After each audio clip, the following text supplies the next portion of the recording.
के कैसे भाव होना चाहिए कि उसे धन संपत्ति की प्राप्ति हो? व्यक्ति के कैसे भाव होना चाहिए ताकि व्यक्ति धन संपत्ति संपन्न रहे? बहुत अच्छी भावना है। ओम नमो अरिहंतारणम।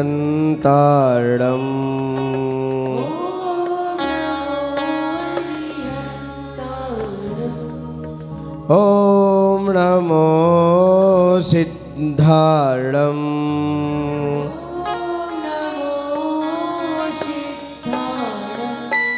ओम नमो आयर्याणम।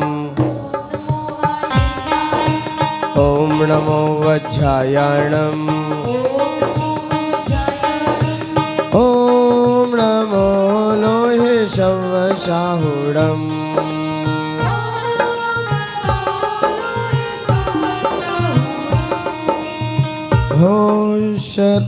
हो सरल आपने बोध को वर लिया।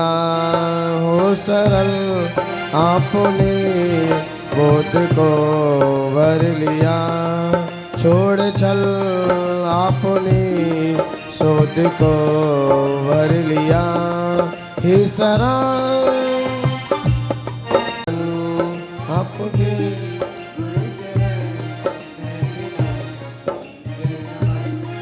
क्रोध को जीत कर क्षम में हो गए। क्रोध को जीत कर मान को जीत कर मर्म में हो गए।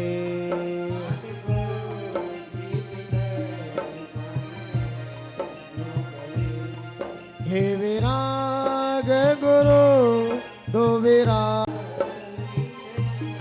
हे विनम्र गुरु दो मुझे अवशरण।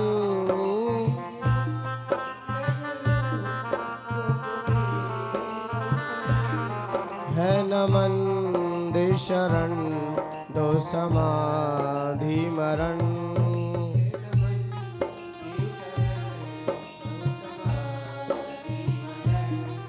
आपके दो ही चरण में विनम्र नमन।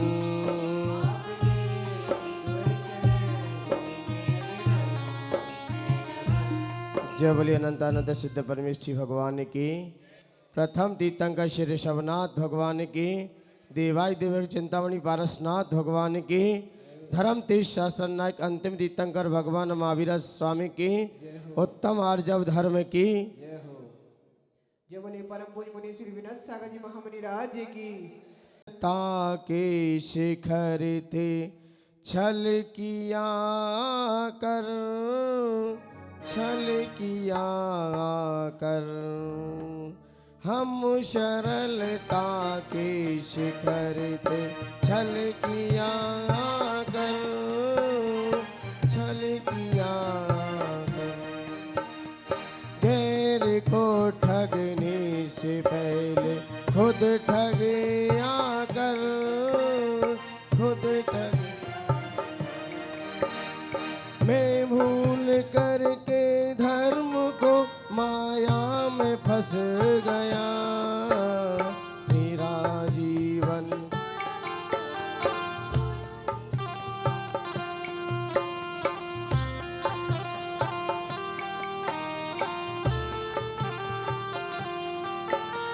जिंदगी को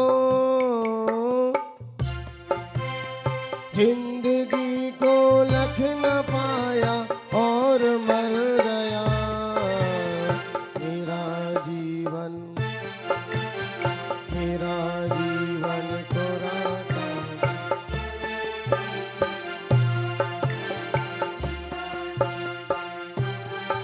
जब धरती पर जीव जन्म लेता है तो यह सत्य है। कोई भी धरती पर जन्म होता है जीव का, ना कोई व्यक्ति उस समय उसका धरती पर जन्म होता है, किसी भी बालक का हो, जाति से कोई ना हिंदू होता है उस समय, ना मुस्लिम होता है, ना सिख होता है, ना ईसाई होता है। किसी ने प्रश्न किया कि धरती पे जो भी जीव आता है, जो भी संसार में जन्म लेता है, वो कौन होता है? तो अंदर से जिज्ञासा आई, वो किसी भी जाति का नहीं होता, ना किसी भी संप्रदाय का होता है।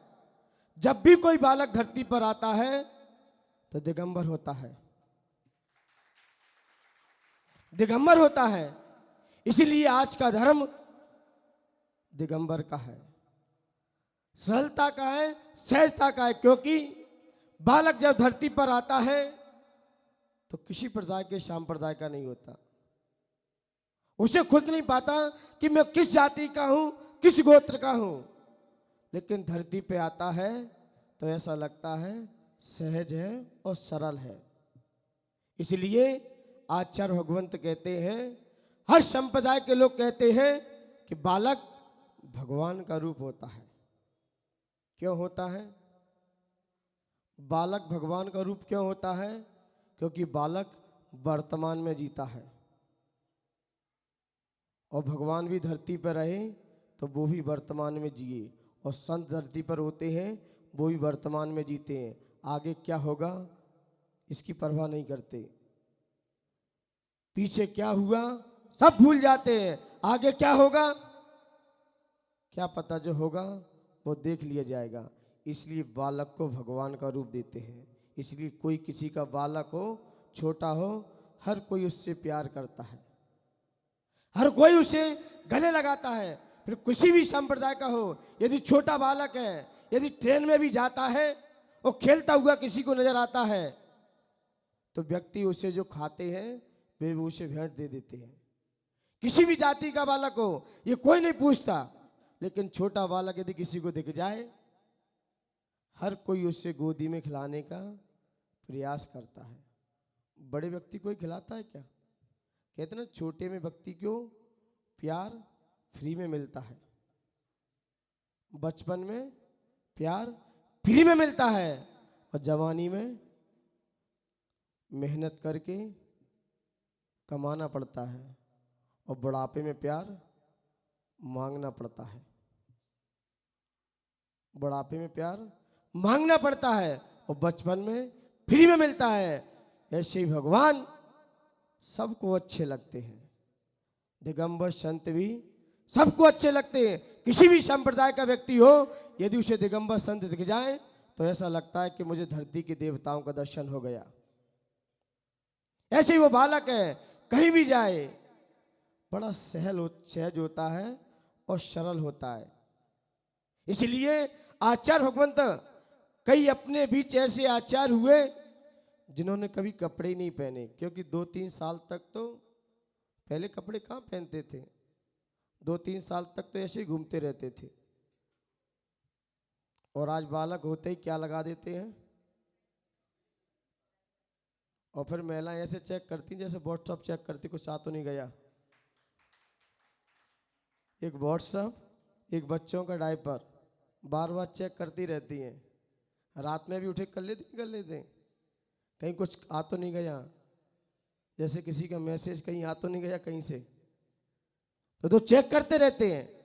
पहले बच्चे कहाँ पहनते थे डायपर वायपर, खेलते रहते थे। ऐसे ही अपने बीच जिनसेन जैसे आचार्य महामुनराज हुए जिन्होंने अपने पूरे जीवन काल में वस्त्र ही नहीं पहने। जिनसेन स्वामी वो धरती पर रहे, किसी प्रकार का उन्होंने वस्त्र नहीं पहना। इसलिए आचार्य भगवंत कहते हैं, जन्म से ना कोई डाकू होता है ना कोई लुटेरा होता है। जन्म से व्यक्ति ना डाकू होता है ना लुटेरा होता है। ऐसी कौन सी रात है जिसका सवेरा नहीं होता। जन्म से ना कोई डाकू होता है ना लुटेरा होता है। ऐसी कौन सी रात है जिसका सवेरा नहीं होता।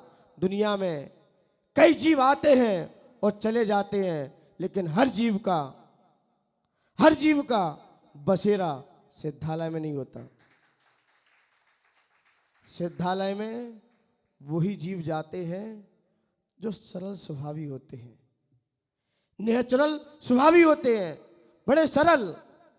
हमारे आचार्य भगवंत कहते हैं, साधु बनना बहुत सरल है, संत बनना बहुत सरल है।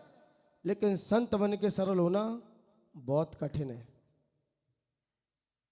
संत बन के सरल होना बहुत कठिन है। एक सहज होना। कल अपने नगर सेठ जब शाम को आए थे भैरवती करने, बहुत अच्छी बात कह रहे। बोले आचार्य विमल सागर जी की परंपरा में जो भी साधु हैं बड़े सहज हैं और कैसे हैं, कैसे हैं। मैं सरल नहीं हूं, मैं सरल दिखता हूं। दिन भर तो आपको परेशान करता रहता हूं, सुबह से लेकर शाम तक। सुबह बुला लिया, दोपहर बुला लिया, शाम को बुला लिया। मैं तो यहीं रहता हूं और आपको घर के छोड़ के आना पड़ता है, जहां तो लोग कहते हैं एक समय मरने तक की।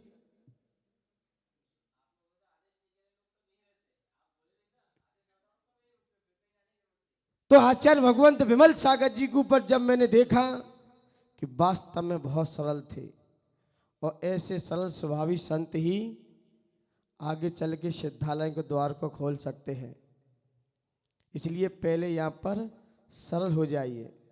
जब मैं आचार्य विमल सागर जी का जब मैंने दर्शन तो नहीं किए, क्योंकि मैं दुर्भाग्यशाली रहा, ऐसे महान आचार्यों के दर्शन नहीं कर पाए, लेकिन तपस्वी सम्राट सनोज सागर जी की तो किए हैं और अपने आचार्य भगवंत गुरुवशी विराग सागर जी के। जब इनकी प्रशांत मूर्ति देखते हैं, चेहरा देखते हैं, तो ऐसा लगता है कि वास्तव में तीर्थंकर का रूप ही ऐसा है, प्रतिकृति है। क्योंकि आचार्य भगवंत कहते हैं सरल होना चाहिए, किसी प्रकार का हठाग्रह और विभ्रो इससे रहित होना चाहिए। संत कैसा होता है? निर्ग्रंथ होता है। कैसा होता है? निर्ग्रंथ होता है। किसी प्रकार का पंथवाद नहीं होता, न संतवाद, न पंथवाद, न भक्तवाद, न राष्ट्रवाद, न समाजवाद, न जातिवाद। इन सब से रहित जो संत है वास्तव में वो आगे चल के इस धरती का अरिहंत है, वही अरिहंत है। क्योंकि अपने जैन दर्शन में निर्ग्रंथ की पूजा है, किसी पंथ की पूजा नहीं है। मुझसे भी किसी ने प्रश्न किया कि आप संत बन गए, किस लिए आप बने संत? तो मैंने कहा भगवान के पद चिन्हों पर चलने के लिए आगे वही मार्ग प्रशस्त करना है। बोले अभी आप कहाँ तक पहुँच पाए, कहाँ तक पहुँच पाए? तो मैंने कहा मैं जहाँ तक भी पहुँचा हूँ, लेकिन मुझे नहीं पता, लेकिन मुझे ये पता है जब मैं अपनी आत्मा का अवलोकन करता हूँ, उस स्वरूप को जानने का प्रयास करता हूँ, उस तक पहुँचने का प्रयास करता हूँ, तो मैं अपनी आत्मा के अंदर यही अनुभव करता हूँ, उस आत्मा के अंदर ना कोई संतवाद है, ना कोई पंथवाद है, ना कोई ग्रंथवाद है, ना कोई भक्तवाद है, ना कोई समाजवाद है। जब इन सारे वादों से हट के जो आत्मा रह जाए, वही वास्तव में निर्ग्रंथ का रूप है। ओ भाई जितने भी वाद हैं, इस सब विवाद के कारण है, सब विवाद के कारण है। फिर मुझे अपने आचार्य श्री की वो पंक्तियां याद आती हैं अपने गुरुदेव की। उन्होंने जब एक समय लिखी थी, जब वो उदयपुर में थे, इसी बात को लेकर मुझे उनकी वो पंक्तियां याद आ गई कि वास्तव में अरिहंत का रूप कौन ले सकता है? किस जीव का सिद्धालय में जाके बसेरा होगा? जहां पर पक्ष होता है वहीं पर पंथ होता है, जहां पर पक्ष होता है वहीं पर पंथ होता है, उठा जो पंथ से ऊपर वही निर्ग्रंथ होता है।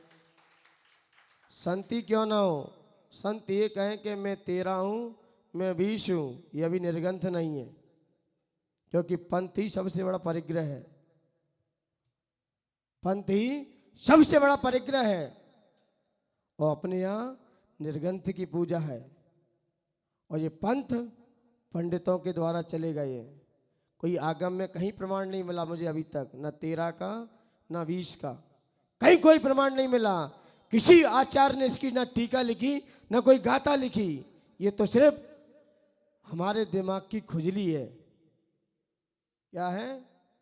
एक दूसरे के दिमाग की खुजली है, कोई आगम कोई नहीं है। तब लिखना पड़ा गुरुदेव को, जहां पर पक्ष होता है वहीं पर पंथ होता है, उठा जो पंथ से ऊपर वही निर्ग्रंथ होता है।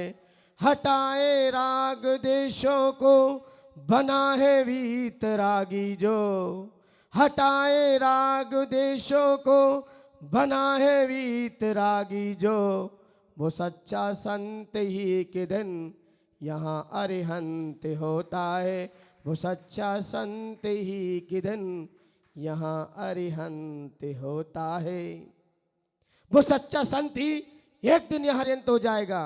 इन वादों से हट जाए, इन विवादों से दूर हो जाए। इसलिए संत बनना सरल है, लेकिन संत बन के सरल होना बहुत कठिन है। आचार्य विमल सागर जी का जब चेहरा देखते हैं, बड़े सरल थे, सहज थे। उनके पास कोई भी आ जाए सबको समान शरण मिलती थी। ये नहीं कि उनको पहले उनको बाद में, नहीं, सभी की समान शरण रखते थे। कल सेठ जी एक बात कह के चले गए, फिर मुझे अपनी वो गुरुदेव की वो कविता याद आ गई थी उसी समय, लेकिन रात का वक्त था, लेकिन सुना नहीं पाए। लेकिन सेठ जी अब सुन लीजिए उपयोग से। जिसने आचार्य विमल सागर जी को देखा हो और आचार्य भगवंत गुरुवशी विराग सागर जी को देखा हो, मात्र उनका चेहरा देखना, उनका चेहरा और मेरी कविता कि वात्सल्य रूप और शिष्य के समान मन, क्या वात्सल्य रूप और शिशु के समान मन, इसीलिए कामदेव पास नहीं आते हैं। और दया क्षमा शांति और सत्य के विधान आप, इसीलिए आप भगवान कहलाते हो। कि आज भी है भाई रूप जिसमें लिया था जन्म, कि आज भी है भाई रूप जिसमें लिया था जन्म, इसीलिए देवता भी गुणगान गाते हैं। और आपकी महानता का इतना ही भान मुझे, कि आपकी महानता का इतना ही भान मुझे, दर्शन मात्र से ही पाप कट जाते हैं, दर्शन मात्र से ही पाप कट जाते हैं। जो उनके चरणों में जाता था, उनकी वह प्रशांत मुद्रा देखता था, तो लोगों के पाप भी छट जाते थे। वह उनका रूप था। इसलिए हर व्यक्ति को जीवन में सरलता को धारण करना चाहिए। जितना व्यक्ति सरल होगा, जितना व्यक्ति नम्र होगा, सरल होगा, क्योंकि आज का धर्म सरलता का धर्म है, वक्रता का नहीं है, सरलता का। और पूजन में भी अपन पढ़ते हैं, सरल स्वभावी होए कपट न कीजिए कोई, चूरन के ना पूर्वशे। और सरल स्वभावी होए ताके घर बहू। अभी जिज्ञासु ने प्रश्न रखा कि सब जीव धन संपन्नता कैसे रहे हमारे परिवार में, सुख समृद्धि और धन संपदा कैसे रहे। तो आप पैसे के पीछे मत भागिए, आप अपने स्वभाव को सरल बना लीजिए। जितना व्यक्ति सरल होगा, सहज होगा, वास्तव में धन संपदा भी वहीं बरसती है, वहीं गिरती है। जो व्यक्ति जितना सरल होगा और जितना कुटिल होगा, वो जितना वक्र स्वभावी होगा, तो मैंने कहा ना, जो व्यक्ति जितने दिल के साफ होते हैं, जो व्यक्ति या जो सज्जन दिल के साफ होते हैं, उनके कुछ ही लोग खास होते हैं, उनके लोग भी खास मिलते हैं। लेकिन जो छल कपट करते हैं, उनके यार दोस्त बहुत हो जाते हैं। लेकिन जो दिल के साफ होते हैं, उनके कुछ ही लोग खास होते हैं, कुछ ही लोग खास हैं। इसलिए सरल स्वभावी आचार्य भगवंत कहते हैं, जितनी आप सरल रहोगे, नेचुरल रहोगे, आप उतने ही आगे बढ़ोगे। आज देखा जाए, लोग परिवार में तो रहते एक साथ रहते हुए भी, और फिर भी देखा जाए एक साथ परिवार में रह रहे हैं, एक साथ खाते हैं, एक साथ बैठते हैं और एक साथ सोते हैं, लेकिन फिर भी एक दूसरे पर विश्वास नहीं है। एक दूसरे पर विश्वास नहीं है, बस यही मायाचारी है। हम साथ तो रहते हैं, एक साथ उठते हैं, एक साथ बैठते हैं, लेकिन हमारे परिवार में किसी के एक दूसरे के मन नहीं मिलते, एक दूसरे पे विश्वास ही नहीं है। पति को पत्नी पे नहीं है। बोले ये क्या कह रहे हैं? मान लो मेरी बात। भले ही लोगों के मकान में ताले हो या ना हो, भले ही लॉकर में ताले हो या ना हो, लेकिन हर सदस्य के व्यक्ति के पास मोबाइल में जरूर ताले होंगे। इससे पता चलता है कि आपको अपने परिवार पर विश्वास नहीं है। कहीं हमारा मैसेज कोई पढ़ ना ले, तो मतलब रंचक दगा महादुखदाई। ये क्या है? यही तो छल है। घर में रहते हैं, एक साथ बैठते हैं, एक साथ उठते हैं, भले ही लॉकर में ताले हो या ना हो, गेट में ताले हो या ना हो, सेठ जी अपनी दुकान खोल के कहीं भी चले जाएं, कोई ताला नहीं लगा है, नौकर के भरोसे हैं, लेकिन सेठ जी के मोबाइल में उनके दूसरे भाई बैठे हैं, फिर भी लॉक, उसमें लॉक है। इससे पता चलता है कि मोबाइल में लॉक नहीं है, आपके दिल में लॉक है, कि आपको अपने परिवार पर भरोसा नहीं है, विश्वास नहीं है। किस लिए लॉक डाला अपने मोबाइल में? पड़ोसी को नहीं पड़ी आपका मोबाइल चेक करेगा? कौन रहते घर में? या तो घर वालों पे आप पर शक है, क्या विश्वास नहीं है? बस यही मायाचारी है। ये क्या है? यही मायाचारी है। मोबाइल रखते तो हैं, लेकिन हम एक दूसरे पर विश्वास नहीं करते।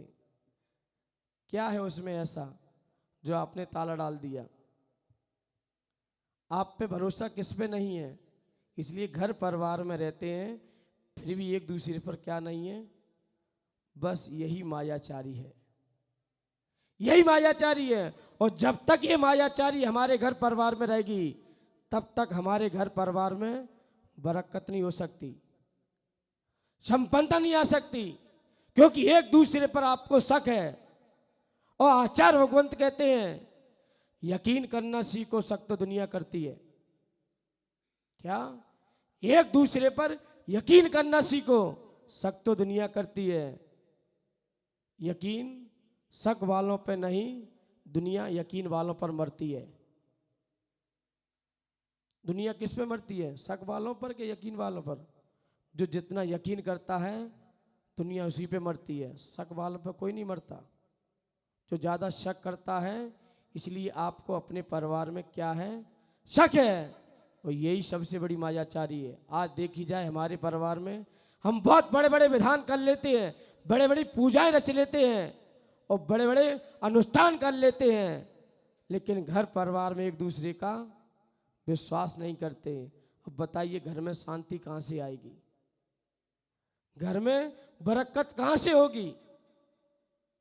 जिस माता पिता ने आप पर भरोसा किया है, जिस माता पिता ने अपनी पूरी जिंदगी आपके खाने पीने और रहने में पूरी निकाल दी, आज बच्चों को अपने माता पिता पर भी यकीन नहीं है। और माता पिता बच्चों पर यकीन करते हैं, लेकिन बच्चे माता पिता पर क्या करते हैं? कहीं चेक ना कर लें। तो ये क्या है? बस यही मायाचारी है। जो व्यक्ति अपने माता पिता को धोखा दे सकता है, वो इंसान को क्या छोड़ देगा? कहते ना, जो भगवान को धोखा दे दे वो इंसान को क्या छोड़ देगा? और ये छल, ये मत समझो हम सामने वाले को धोखा दे रहे हैं। जो छल कर रहे हो ना आप, जब तक आपका पुण्य है तब तक छल भी आपका साथ देगा। जब तक आपके सत्ता में पुण्य है तब तक छल कपट भी आपका साथ देगा। और जिस दिन पुण्य छीण हो गया, उस दिन छोटा सा भी छल बड़ा रूप ले लेगा। इसलिए जो व्यक्ति एक दूसरे पर छल करते हैं, वास्तव में देखा जाए सामने वाले को नहीं छलते, अपने आप को छलते हैं, अपने आप को छलते हैं। इसलिए कहा है गुरु से कपट, मित्र से चोरी, के हुए निर्धन के हुए कोड़ी। आपके माता पिता प्रथम गुरु हैं। क्या है वो? आपके गुरु हैं, और आपने उनके साथ विश्वासघात किया है। मान्यवर, उन्हें तो आप पर विश्वास था, और कहीं उन्हें पता चल गया आपके छल का, तो वे किसी से कुछ कहेंगे नहीं, लेकिन अंदर से बहुत टूट जाएंगे वो, कि हमने तो शाम अपने पुत्र पे और पुत्रियों पर इतना भरोसा किया, आज उन्होंने मेरे ऊपर ही खंजर पटक दिया, आघात पहुंचा दिया। इसलिए कभी भी अपने माता पिता को धोखा मत देना, उनके साथ भूल करके भी छल मत करना, नहीं तो आपकी जिंदगी छलनी हो जाएगी। ना कोई पढ़ेगा, ना कोई आपके पास बैठेगा। इसलिए जो भी हो, मित्रों के साथ रहो, उनके साथ भी छल मत करो। क्योंकि सुदामा ने श्री कृष्ण के साथ क्या किया? सुदामा ने श्री कृष्ण के साथ क्या किया? एक छोटा सा छल ही तो किया। मुट्ठी भर चावल या चने किस काम के होते हैं, लेकिन फिर भी थोड़े से छल ने उन्हें क्या कहां खड़ा कर दिया, कहां पर खड़ा कर दिया।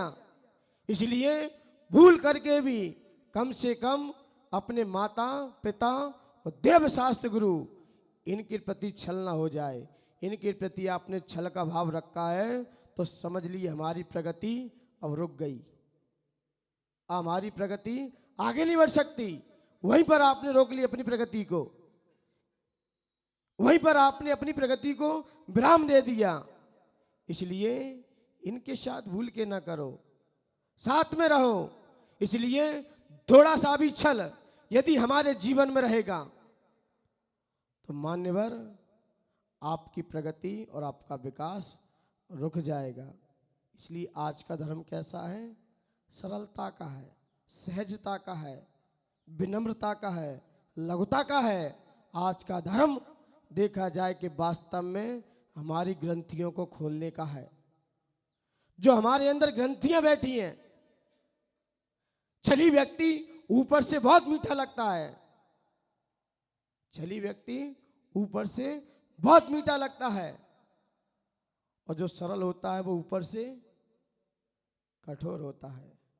आपने देखा है ना, गन्ना, गन्ना कैसा होता है? सीधा होता है, बाहर से कितना कठोर रहता है। और जलेबी, जलेबी कैसी होती है? वो भी मीठी है। जलेबी कैसी होती है? बहुत मीठी होती है। गन्ना कैसा होता है? यही बहुत मीठा होता है। जलेबी जब बनती है तब दिखने में कैसी लगती है? बहुत सुंदर लगती है। सुबह बनाओ और शाम को देखो उसी जलेबी को तो, और गन्ने को चाहे सुबह देखो चाहे, क्योंकि जलेबी में ऊपर से मिठास गई है और गन्ने में मिठास अंदर से है।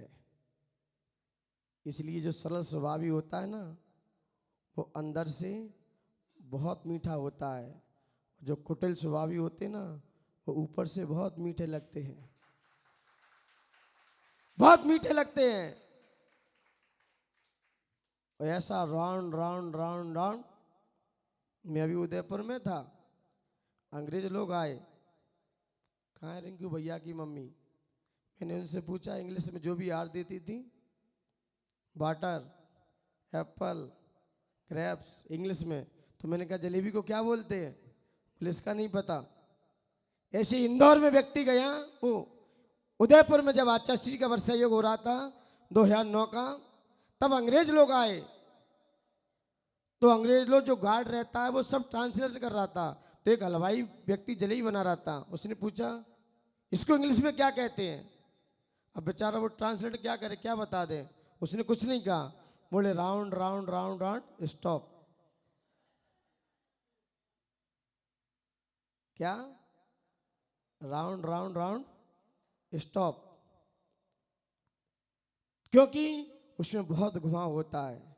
ऐसे ही जो कुटिल स्वभावी होता है बहुत घुमा के बात करेगा, लेकिन इतना घुमाएगा इतना घुमाएगा इतना घुमाएगा कि सामने वाले को अपनी बात मनवाने के लिए मजबूर कर देगा, मजबूर कर देगा। और ये उस समय आपके माता पिता मान तो जाएंगे, क्योंकि अब क्या करें, अपना ही पुत्र है, मीठी बातों पे फंसा लिया, मान लेंगे। ऐसे ही देखा ना, जितना कटुल स्वभावी होगा वो ऊपर से बहुत ठंडा रहता है, ऊपर से बहुत ठंडा रहता है, लेकिन अंदर से बहुत गर्म होता है। आपने सांप देखा है ना, सांप को छुआ है किसी ने? छुआ है? ऊपर से कितना ठंडा रहता है, बहुत ठंडा होता है सांप। ऊपर से छुआ मैंने 2-3 बार, क्योंकि सोनागिरी में फंस गया था, मैं साधना कर रहा था तो पीछे सांप निकला एकदम, और बहुत बड़ा था। विज्ञ सागर जी महाराज जंगल गए थे और महाराज जी, लेकिन हम तो स्थान पर थोड़ा ध्यान कर रहे थे, विनोद सागर जी दूसरी जगह थे। लेकिन जो पीछे चंद्रपुर भगवान के पीछे गुफा है एक, कभी गए को नहीं गए हो? उसे शेरी गुफा बोलते हैं। वहाँ पर एक मुनिराज के चरण भी बने हैं पीछे, तो मैं वहाँ पर ध्यान कर रहा था तो पीछे से बहुत बड़ा सांप निकला और जांग पे होकर निकल गया। मैं डर गया उस समय, एकदम बहुत ठंडा था एकदम। नहीं, सांप भी ठंडा होता है, बहुत ठंडा था। सांप ऊपर से जरूर ठंडा होता है, अंदर से बस यही जो कुटिल स्वभावी होते हैं ना, ऊपर से बहुत ठंडी ठंडी बातें करेंगे और अंदर से बहुत, कहते हैं ना, जितने भोले चेहरे होते हैं ना उनके इतिहास बहुत गहरे होते हैं। जितने भोले चेहरे हैं ना दिखाई देते हैं, ये चेहरे नहीं, ये सच मानो ये बारूद के गोले हैं, ये बारूद के गोले हैं। जब विस्फोट करेंगे ना तो आजू बाजू के पता नहीं चलेगा कहाँ उड़ गए। इसलिए जितने मासूम चेहरे दिखाई देते हैं उनका इतिहास बहुत गहरा होता है। सब लोगों के अनुभव की बातें आ रही हैं, तो इसलिए आचार्य भगवंत कहते हैं सहज रहिए। जितना व्यक्ति सहज होगा सरल होगा, सरल होगा। और आज का धर्म देखा जाए, क्योंकि क्रोधमान दो कसाएं किसके पास होती हैं? किसके पास होती हैं? क्रोधमान की बहुलता कहाँ होती सेठ जी? जैनसों के अंदर। और मायाचारी और लोभ किसके पास होती है? टिंकू भैया कह रहे हैं साक्षी के पास है। क्या? मायाचारी और लोभ, ये दो कषाय पुरुष के पास और दो कषाय दो कषाय महिलाओं के पास। क्योंकि क्रोध और मान, मान प्रतिष्ठा किसके हाथ रहती है? मेरे मान का सवाल है, सम्मान का सवाल है, ये अधिकार पुरुषों का होता है। और मायाचारी बात को घुमा के कैसे कहा जाए, अपनी बात भी हो जाए और काम भी बन जाए। ये कौन कहता है? घर में सामान रखा है और फिर भी क्या कहते हैं? सामान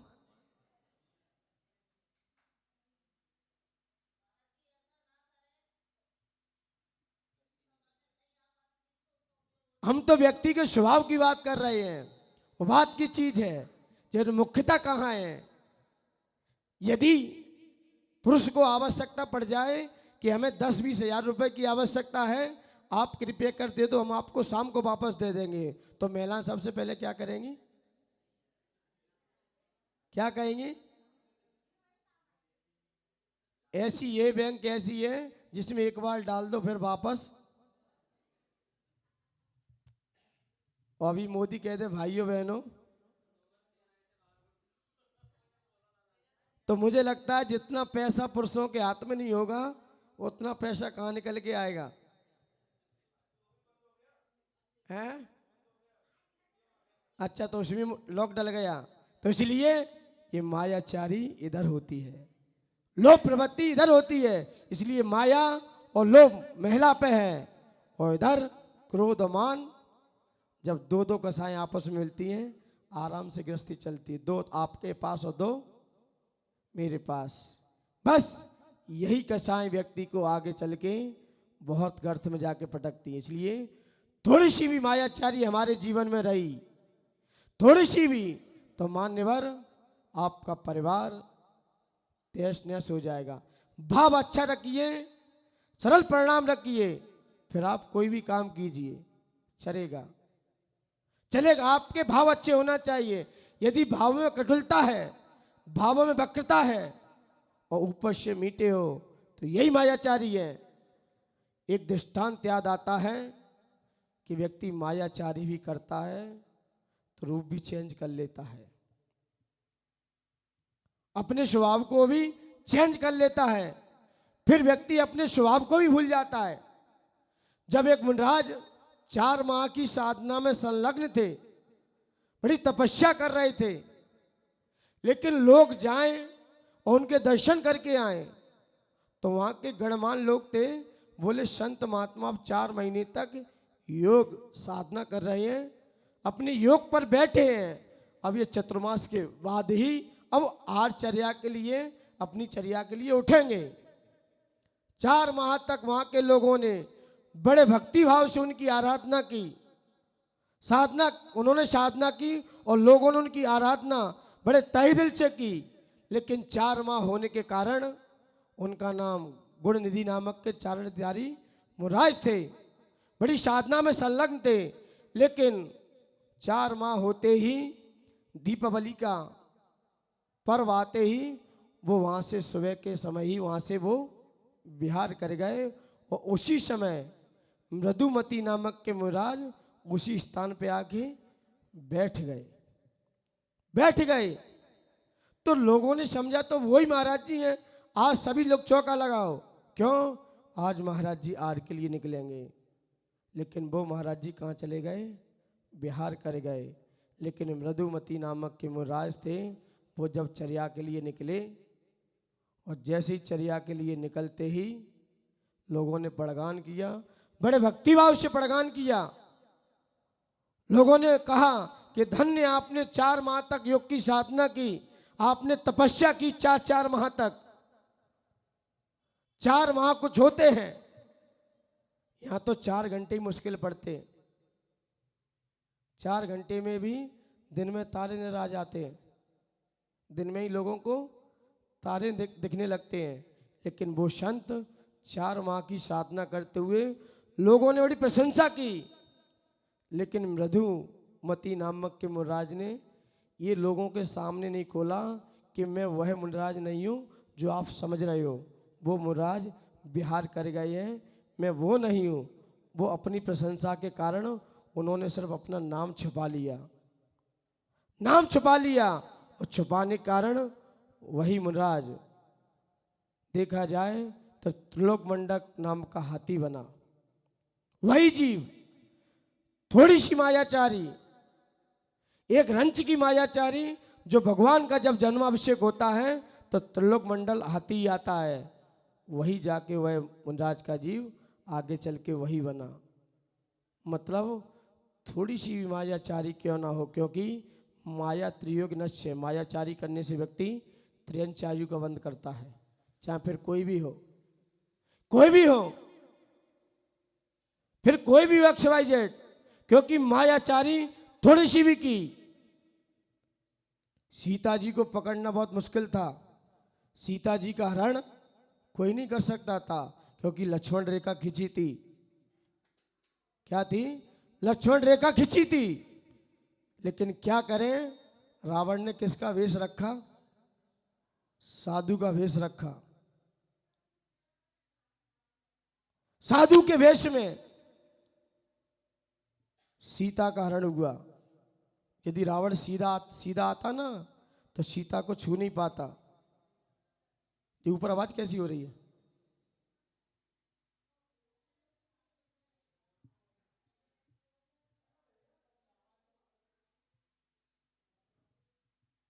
सीता का भी हरण हुआ, साधु के वेश में हुआ। क्योंकि कहते ना राग में ना देश में विश्वास दिगंबर भेष में। इसमें भी यदि आप मायाचारी है ना तो बख्शे कोई नहीं जाते। कर्म सिद्धांत किसी को नहीं छोड़ता, फिर कोई भी हो, XYZ व्यक्ति कोई भी क्यों ना हो। इसलिए बहुत सारी घटनाएं अपने बीच हैं जिन्हों को देखकर ऐसा लगता है कि रामचंद्र जी का जीवन भी देखा जाए, उनका जीवन बहुत पवित्र रहा है, बहुत पावन रहा है, लेकिन उन्होंने भी अपने जीवन में 2 बार मायाचारी की है। रामचंद्र जी से कहा गया कि आपका जीवन बहुत आदर्शमय रहा है, आप धरती पर रहे, आपका जीवन बहुत पवित्र है, पावन है, लेकिन प्रभु आपने भी 2 बार मायाचारी की। कब की? जब वैष्णव संप्रदाय का जब गीता रामायण पढ़ते हैं तो उसमें एक उल्लेख मिलता है कि रामचंद्र जी ने बाली को मारा तो छुपके से मारा, सामने नहीं मारा, क्योंकि पीछे से खंजर पटका गया। क्योंकि सामने से कोई विरोध करे तो ये विरोधी है, लेकिन पीठ पीछे कोई धोखा दे दे यही मायाचारी है। रामचंद्र जी ने बाली को कैसे मारा? छुपकर मारा।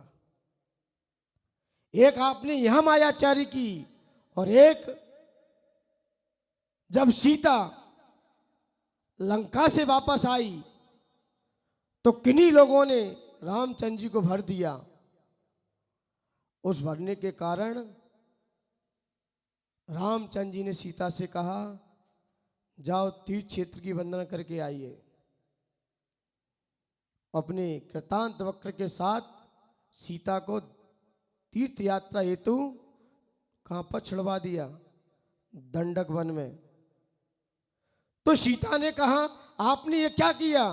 प्रभु ने तो भेजा कि आप तीर्थ वंदना करके आना, क्षेत्रों की वंदना करके आना, ये क्या कर दिया? तो कृतांत वक्र बोला, हे मां, मैं क्या कर सकता हूं?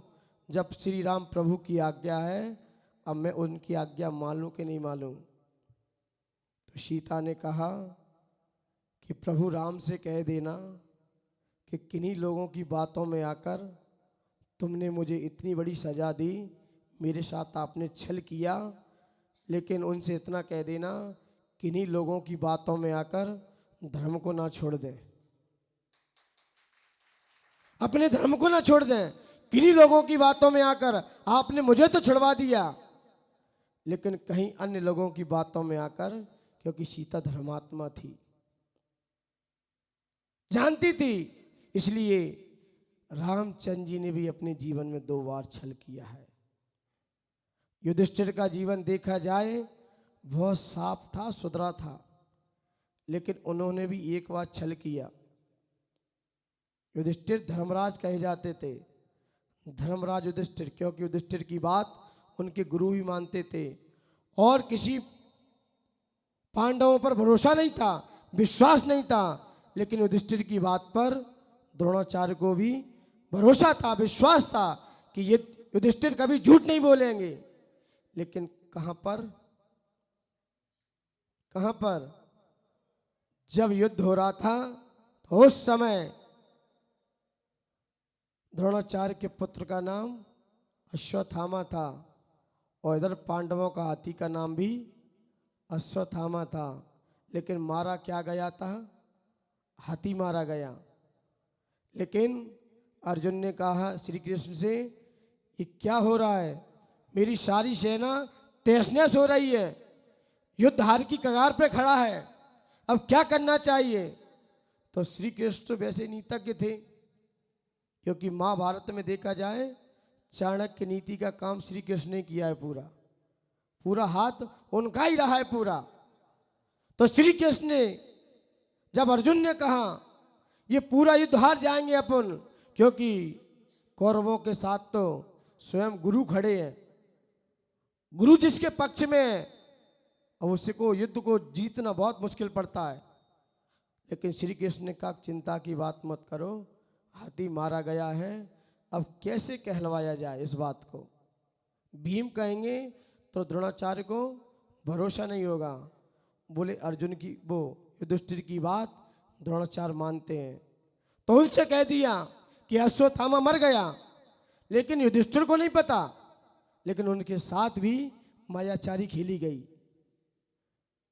उनसे कहलवाया, तब उन्होंने कहा अश्वत्थामा अथो अथा। बस इतना कह पाया है, अश्वत्थामा अथो अथा। अब ये नहीं पता कि नर है कि कुंजर है, बस नरो व कुंजरा इतना कहने को होने को हुए उसी समय ढोल बजा दिए, उसी समय ढोल बजा दिए, क्योंकि पूरा सूत्र ये था अश्वत्थामा अथो अथा नरो व कुंजरा। नर है, कुंजर में सोता है हाथी, हाथी मरा है या पुरुष मरा है यह किसी को नहीं पता, बस अश्वत्थामा अथो अथा नरो व कुंजरा कहने को थे। उसी समय ढोल बजे। उधर द्रोणाचार्य को पता चला कि मेरा पुत्र ही मारा गया है। उन्होंने सारे शस्त्र पटक दिए, द्रोणाचार्य ने सब शस्त्र पटक दिए अपने। वहीं पर पांडवों की विजय हुई, लेकिन बाद में पता चला कि हाथी मारा गया है, उनका पुत्र तो जीवित था। लेकिन एक बार मायाचारी वहां भी की युधिष्ठिर ने।